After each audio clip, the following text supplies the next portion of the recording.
Hello, welcome to St. John's Church. Today we're in the Green-Meldrim House in the southeast upper floor.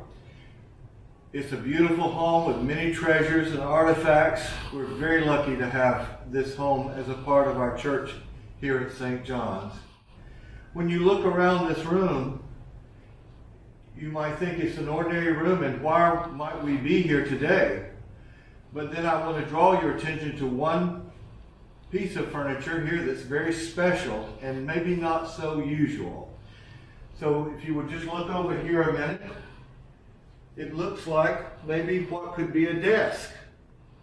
It has drawers in it that open up. In fact, several of them. Another one on this side. So you say, well, what is this? Why would we be talking about this as a musical treasure? Well, we're going to show you that in just 1 minute.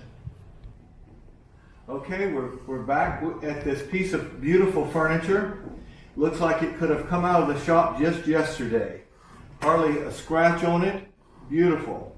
We said that before it looked like a desk with drawers in it that open up. Beautiful. But then when the top comes open, you see that it's something altogether different. It's a piano with short octaves on it, not quite like a modern piano.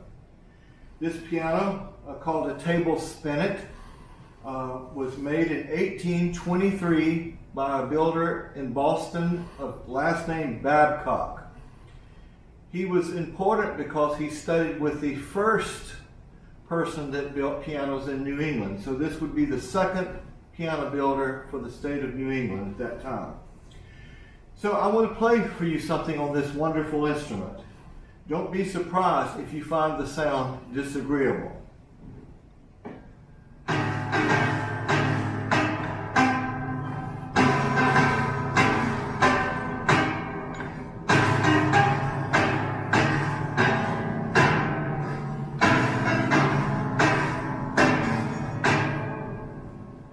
Could you guess that tune?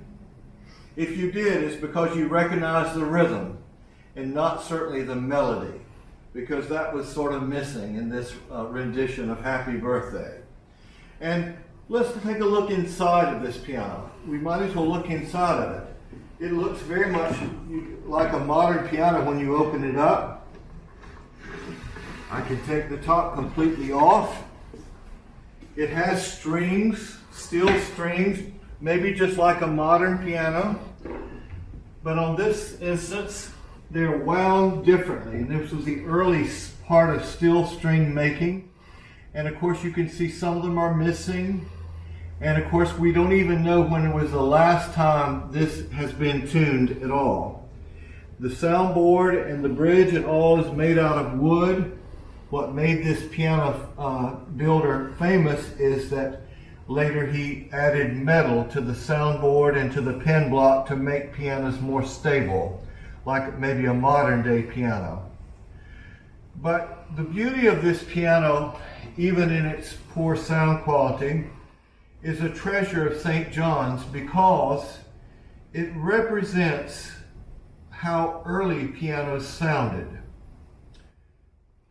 Back in the 90s, the mayor of Salzburg came over for a visit for the German Salzburger Society, and he said to me, "Steven, I brought you a gift."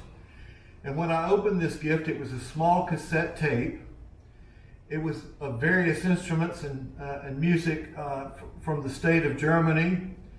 But on this little cassette tape was a recording of Mozart's piano that is now housed in the Salzburg Museum.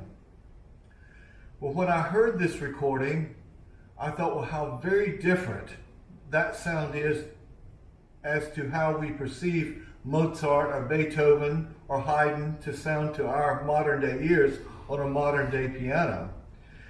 But when a Babcock is restored, as you can find on the internet where some of them have been restored, you will find that the sound is very much like that of Mozart's piano in Salzburg. So on this video, we hope to share that with you in terms of sound so you can see what it sounds like and what Beethoven and Haydn and Mozart would have heard when they had maybe their practice piano at home.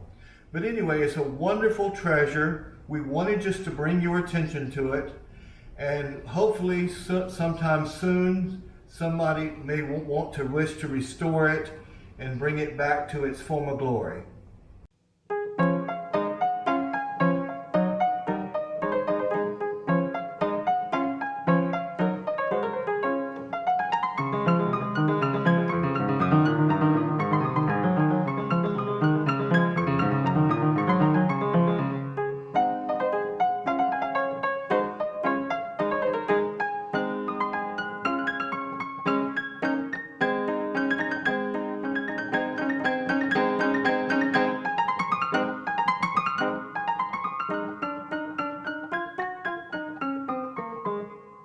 Hello, we're back now downstairs in the Green-Meldrim House on the southeast corner room.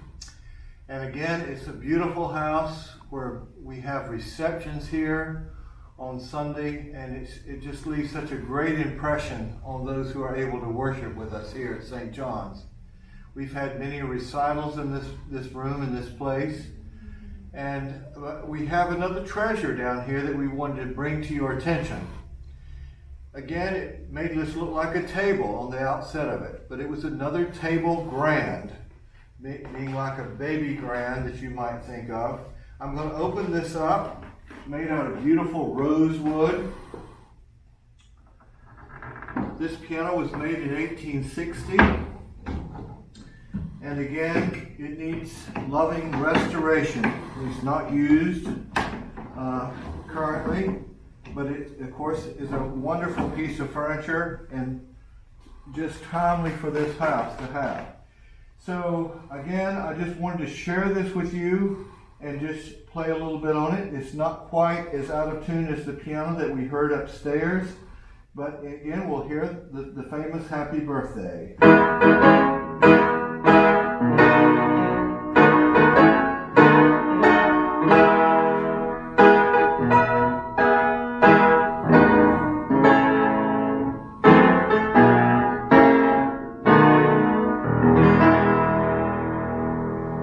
It's a little bit better shaped musically than the one upstairs, but again, a wonderful treasure. So maybe somebody would be interested sometime in letting us lovingly restore this piano as well. Thank you again.